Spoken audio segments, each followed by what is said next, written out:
Hello, broadcast fans of wrestling. This is the Utah High School Wrestling Matches.com, and we're here for our podcast today. And we got two great guests: Chad Blevins, now Executive Director of Wrestling for the Utah High School Activities Association, and Jeff Newby with USA Wrestling Utah. And they're going to talk about some big things going on.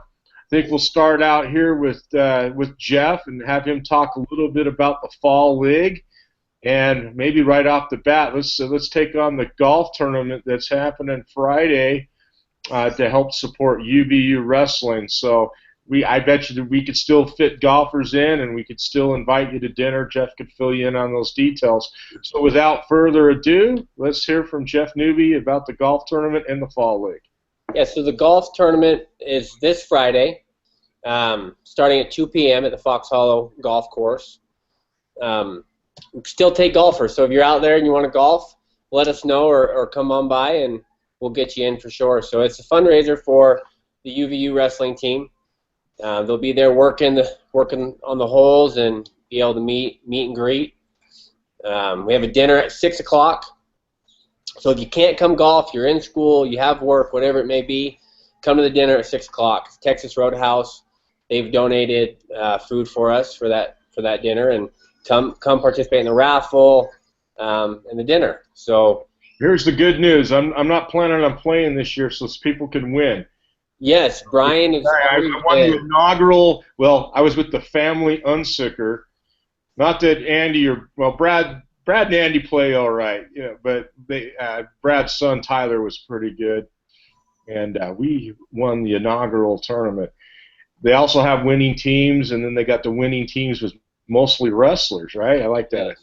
And lots of awards, lots of raffle items. Lots of fun, closest to the hole, longest drive. Hamburgers, hot dogs, drinks, candy. I mean, it's all there. So come on out. Enjoy day of golf. I might take a day off of work. This is sounding better all the time here. Yes, it definitely is. If you want to get in and you haven't signed up yet on WrestleUtah.com, there's a link right on the home page. Just click there. All the information's there. You can email us. You can sign up. Whatever you need to do. We'd love to see you guys out there, though. And how much is for the dinner only, Jeff? The dinner only, I do believe, is $30. Let me double check real quick. And there's a lot of raffles and a lot of fun with that too. A lot of raffles.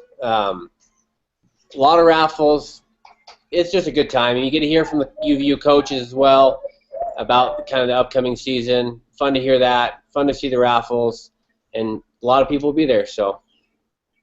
Yeah, it's going to be a lot of fun, and I'll probably definitely be out for the dinner if I'm out there for the golf as well. Tell us a little bit about the fall league, Jeff, and what's going on with that. It's fall is upon us. Yes, it is. So another season, getting ready to go. So we got this Friday's a golf tournament, and then next Saturday, September 3rd, we start with fall league at UVU in the wrestling room. Great opportunity for kids to come out, start getting some matches. It's not very high pressure. It's more of a spring season atmosphere. And, every Saturday, starting September 3rd, we have a tournament on October 22nd to kind of kick off the season. But every Saturday, matches, 8th grade and below start at 9:40. Check-in is at 9 to 9:15 is check-in, weigh-in. Then matches start at 9:40. Then we have a clinic at 11:15, and the UVU coaches give those clinics, 30-minute clinic. They typically, work on one thing, to pick out one thing that we need to work on it. It's about 30 minutes, and then the older kids, high school age, will start at 11:45, and check-in for them is at 11. 8th graders, if you're over 120, you're probably going to have to come with the older group. Other than that, it's a great experience, great time to get mat time, and you see some great kids. I mean, right now, the next 2 weeks is kind of when we see the bulk of people register. But I mean, Derek Fisher's registered already. Kyle Larson, Cade Carlson's looking to come out. So we're getting some great kids out already. The more the better, though. Get more matches. And a part of that is the clinic. It's available. Sounds like it's right between the two sessions. Yep. So, if the older kids want to come for the clinic, just come a little bit before, like 10:30, it sounds like. And it sounds like a great opportunity. Is it sort of like a wrestle till you drop, till you kind of get sick of wrestling, or do you put them in pool? How does that work? We run Fall League on track. So all results we posted on Track Wrestling. This year we'll probably do some Facebook Live so people can watch the matches. Wow. And so we'll slowly getting better, but you can get all the results on track. And, we put them in groups. It's a scramble type bracket. And so the kids will get 3 matches essentially. And not necessarily bracket style like round robin, but they'll get 3 matches in a scramble type bracket. Sounds good, Jeff. Now, let me ask you a real quick question. Okay, again, that starts September 3rd. Yep. Running every Saturday thereafter. And Yep. Tell us a little bit. I know one event that we've done the last, maybe it will be next year, will be the 30th JV state tournament. I know Yes. USA Wrestling Utah runs that. Still planning on doing that next year, and We are. what timing is going to be with that? Every year the JV, we've run it 2 years now. This will be the 3rd year of the JV state tournament, and every year, from year 1, year 2, it grew tons, more than we expected, and we kind of last year we ran a little bit behind, went long. This year we're going to add some mats. We're going to get through the youth a little bit quicker, so that way we're not there quite as long. We're kind of making a small adjustments so that way we can be ready to go. But yes, plan on running it again. Want it to grow. So it's going to be hopefully a great tournament before the state tournament, right? Yep. So it's same weekend as youth super state, right after divisionals. So JV wrestlers are invited. I just encourage coaches to do this. This is great. And if you're a wrestler, but you'll take varsity wrestlers that don't qualify for state as well. And yep. The first year, it was great for our program. We at Provo, we had 2 champions in that, which was really nice. And another young man got 3rd. And there's no 45-minute rest. He actually had 6 matches in 35 minutes. It was great competition, and the kid learned a little bit about heart and guts. And so if coaches, if you're out there listening, I would recommend that you take advantage of this JV state tournament. It's awesome. All right, well, let's turn our attention over to Chad, Coach Blevins. Now Chad's over at the state office, Utah High School Activity Association. Chad, tell us you've had some big decisions come forward with the divisional tournament. And also the dual meet state tournament. Let's take the divisional tournament first, and talk a little bit about what's been decided for that this year. So at the recent executive committee meeting, the EC they approved 4A and 5A divisionals to be at the Legacy Event Center this year. That'll be Wednesday and Thursday, February 1st and 2nd at the Legacy Event Center. The executive committee approved it based upon 2 main factors. 1, kids will miss less school, and 2, some of the divisions have actually been losing money financially, which then is billed to the regions. So the state looks at this as a better financial option, and the state realizes that kids will be in school longer, and most of the coaches supported this. The second big thing that was approved at the executive committee meeting was the dual state championship format and locations. Initially, almost every coach wanted the dual state championships to be at SLIC, Salt Lake Community College, but their semi-pro basketball league turned that down. Therefore, on Wednesday, February 25th, the 5A state tournament, it'll be a 16-team format. So this is January 25th, right? January 25th of this year. That will be at Jordan High. Weigh-ins will be at 11:30. Wrestling will start at 1 o'clock. It'll start on 8 mats, and there'll be 4 rounds. It's the same bracket that volleyball uses. It's double elimination. Everybody there will wrestle a minimum of 2 matches and a maximum of 4 matches. They'll be placing through 8th place. The same thing will be repeated the next day.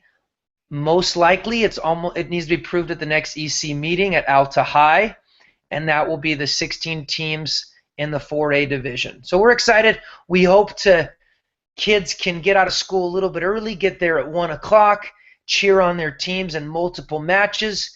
It's a much more financially funded program versus the Maverick Center, and there'll be a lot more teams. I'm excited for the atmosphere. I think the Maverick Center was a good thought, but I think just having it in Alton, Jordan, I think it will appear that more people are there and the crowds will be closer to the action, and I think that's a great decision right now until it really grows up. One thing to just explain how the volleyball bracket works is if you win 4 matches, you're the champion. The semifinal losers will wrestle for 3rd and 4th. Correct. If you win your first bout and then your first match and then lose your second one, you could still battle back for 5th place. And then if you lose your very first bout, you could come back and take 6th place. So it's a pretty cool format. Everybody's going to get 2 matches. And there'll be a lot more action than this past year. So I think that's a great change, Chad. Yeah, we're looking forward to it. Hey, can I talk about a couple other things on the table? Yeah, go for it. So those are the major items for the larger schools. Just so the larger schools know, there's nothing concrete about this, but in the next month or two, we'll be having a big meeting at the UHSA office that will determine the calendaring with the 1A through 6A divisions, and we're hoping to move 4A, 5A, 6A on a Friday, Saturday format, pushing the season back another week into February. Again, that hasn't been finalized. There's a lot of factors that go into it. I've had some great communication with 1A, 2A, and 3A reps and principals over the last couple weeks. There is a change that will happen immediately in the 1A division, and the principals brought this to the EC and it was approved. The 1A state bracket will change to a 12-man bracket instead of an 8, and they'll follow the same pattern as their 12-man bracket in the divisional tournament. Another change that is being brought forth to the table in 3A is 3A would like to see a change in the exact structure of their state bracket. It's interesting when you go on the state bracket. Currently, this last year, 4A and 5A had one format. When I mean like 2A, say in one division. I think the 4A and the 5A need to do what the 3A is doing.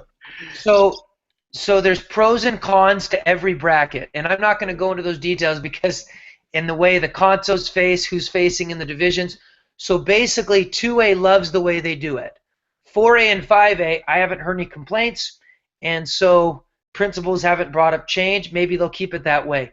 3A is moving to a different format, a bracket that Dustin Rock created, the Morgan coach, and the coaches loved it. So I told Joel Holman, this is how the process works. I said, you need to get the principals, the head principals in the EC meeting to simply take that to the EC. It's probably a quick approval as long as your principals are on board. Can you tell us the basics of the structure?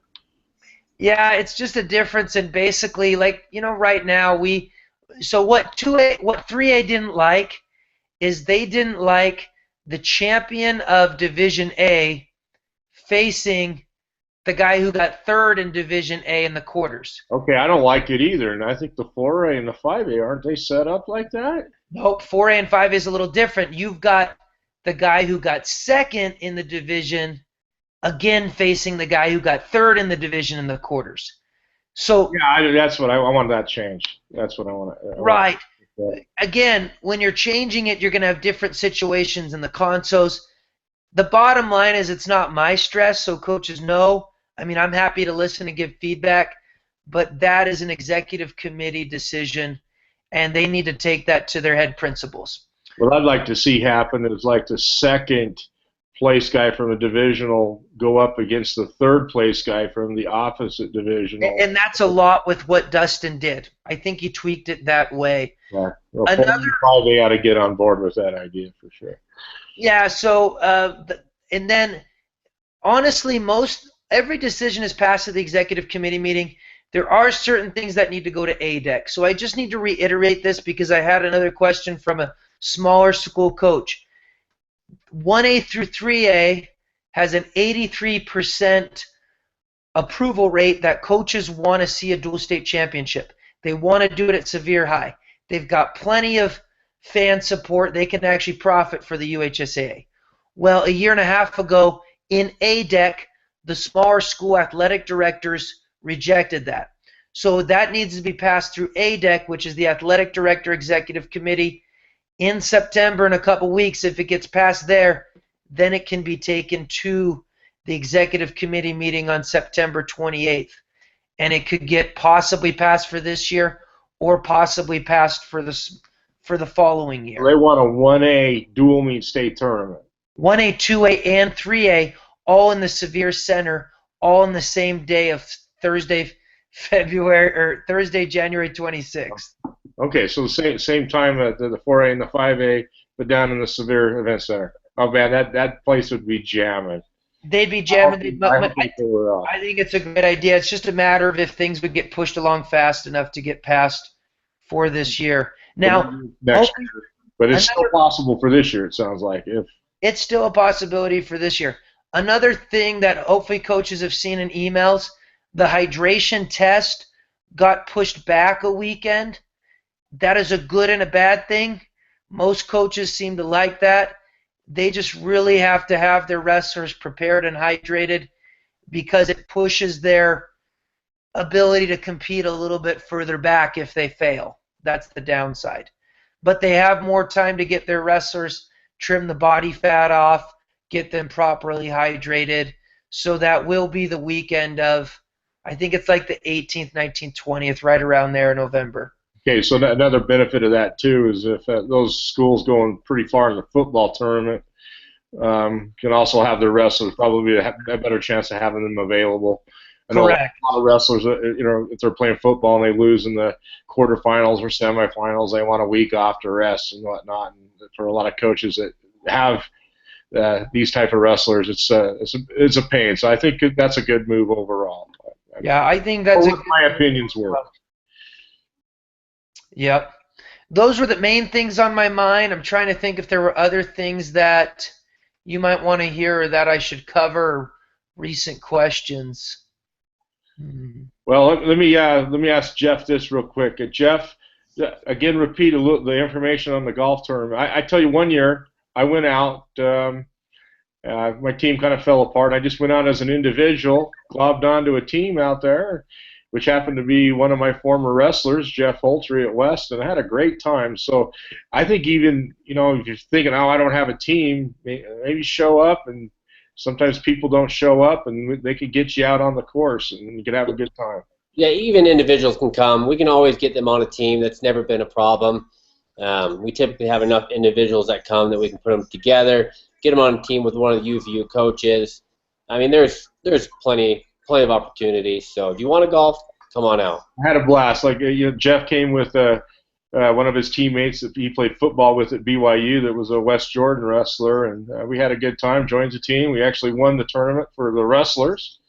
I do have another item when you guys are done. You bet. So be out there probably at 1 o'clock. The golf starts at 2.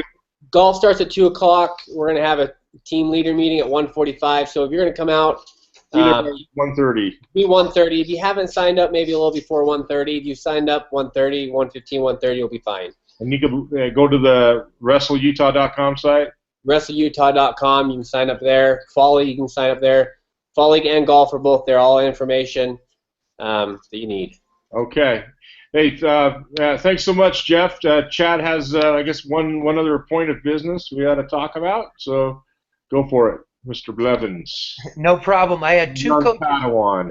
I had a 2A coach and a 3A coach ask this very valid questions. They said, Chad, can we make our divisional tournaments more equitable, such as 4A and 5A, where your divisions are based upon previous year's scoring at the state tournament, which makes them generally very equitable, not always in weight classes, but overall strength?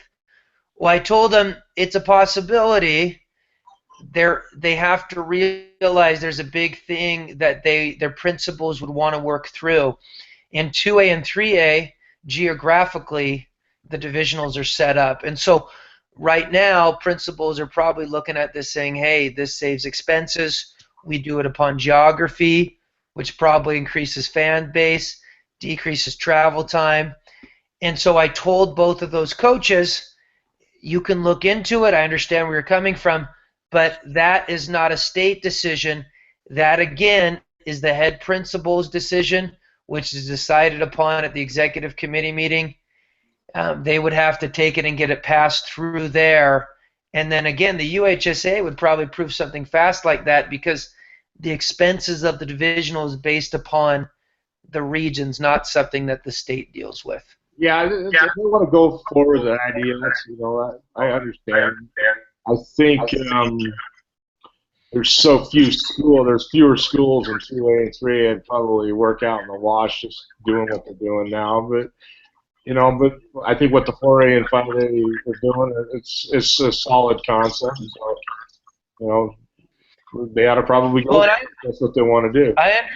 Yeah, I mean, you look at the visuals of 2A, I understand where they're coming from. You had Miller, Delta, and I think it was South Summit possibly in the same division.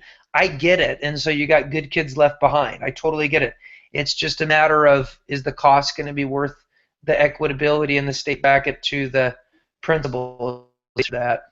Okay, forgive us. We've kind of lost, well, maybe Chad's image will come back. But, Chad, anything else you wanted to talk about? You said you had some big Chad, I have a question for you. Okay, go ahead, Jeff. Thank you.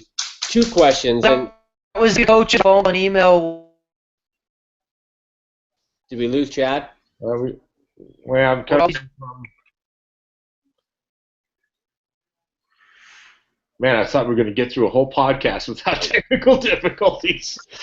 Okay. But, oh, Chad, you there? No, it's been going in and out. I don't know what's going on. Right now we hear you, but hello. Right now we hear you, but your image is spotty. I'm gonna try. You guys hear me? Okay. Hey Brian, while we're waiting for Chad, okay. Next week we have Greg Williams on with the UVU preview, right? Yeah, it's going to be great. I'm not sure if I'm hosting or co-hosting, but we'll have Greg on for sure to talk about the UVU program, and it's got some exciting things going on. This could be a real big year for UVU, I think.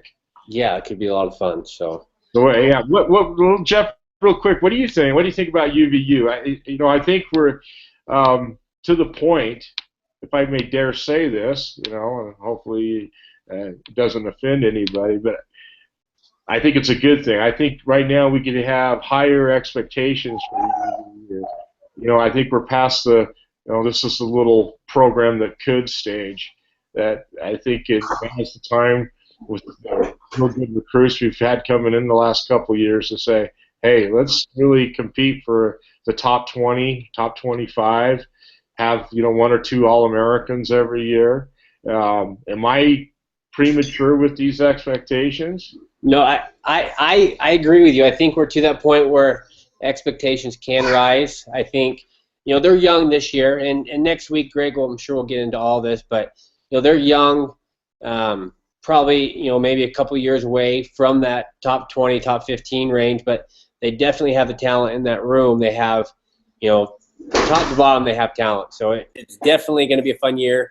They have 8 home duels this coming year, and so I don't want to talk about too much because that's for Greg next week, and he can say what he'd like to. But very exciting, the team.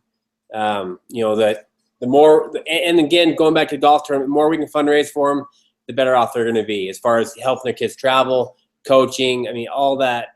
It's all driven by funding. So. Well, maybe next week we could re-announce this, but I thought it might be good right now, as we sign off today, to announce the Hall of Fame recipients for this upcoming Hall of Fame banquet, which will be happening in October. So if let's do that next week. We'll do it next week with Greg. Yes. Maybe we're still, but we're going to put 3 people into the Hall of Fame this year. and I'm real excited about the choices. And so we'll announce that next week. So that'd be a good carrot to put out there to for all the fans to listen. We'll let Kurt know to advertise that on highschoolwrestlingmatches.com. And I want to put it in a plug for this webpage too. It's a real nice web page. There's the daily dose. There's some great techniques. Kurt puts on wrestling matches of the day. He's getting podcasts from Utah, Illinois, Colorado, and other states going on. It's a nice little website. Same thing with the WrestlingUtah.com or the USA Wrestling Utah webpage. These are some great web pages that we're going to do some good things to promote wrestling. And Jeff, it's always a pleasure to have you on. Yes, thanks for having me. It's been about a half hour, so don't want, like I say in teaching, I don't want to stretch the attention span of our viewers too far. I don't know what happened to Chad. Chad, hey guys. Okay. Hello? So Chad, I got you. You're back on. Oh, good. Before we sign off, you said you had a couple tips you wanted to share, and then we'll kind of make this our final thoughts. I'm glad you got back on. I had a couple tips. Yeah, about coaching, you said, or something, right? Oh, I thought Jeff had a couple questions for me. Okay, well, let's let Jeff throw a question. Sorry. Okay, one question from Jeff. Okay. So these questions you can or cannot answer. It's up to you. Girls wrestling, with girls growing as it is, is there what's the talk? What's the feeling out there of with the UHSA and girls wrestling? So I asked that about a month or two ago. The smaller schools are really supportive of it, and I'm supportive. I think it's a great thing personally, but the bottom line is the answer was, well, they got to get back in line because they're about to prove lacrosse. There's just a long process as you look in funding. Title IX issues. Title IX, funding. I definitely think it will happen. I just think it's going to be time. I think it's going to need much more political pressure toward these principals. Uh-huh. It's one thing to do a coaches survey and, hey, most coaches agree, but have all the coaches talk to their principals? Do these principals have a say? I think it needs a lot more dialogue and strength to speed the process up. That would be my advice there. Gotcha. I'd continue whether it happens or not, Jeff. If it doesn't happen this year, I know like last year at Super State you had the girls tournament, right? And I think that's a very good tool if it doesn't happen this year to push it forward for the next year. Yep. And we're going to host the girls division, whether it's at whether it's at JV State or Super State, we definitely will do a girls division. Okay. All right. We'll do a girls division. We're having some feedback issues. All right. So we're going to sign off, and again, I thank you. We're going to sign off, and again, I thank you. Thank you again, all out there. Help us out today on our podcast. Thank you very much, guys.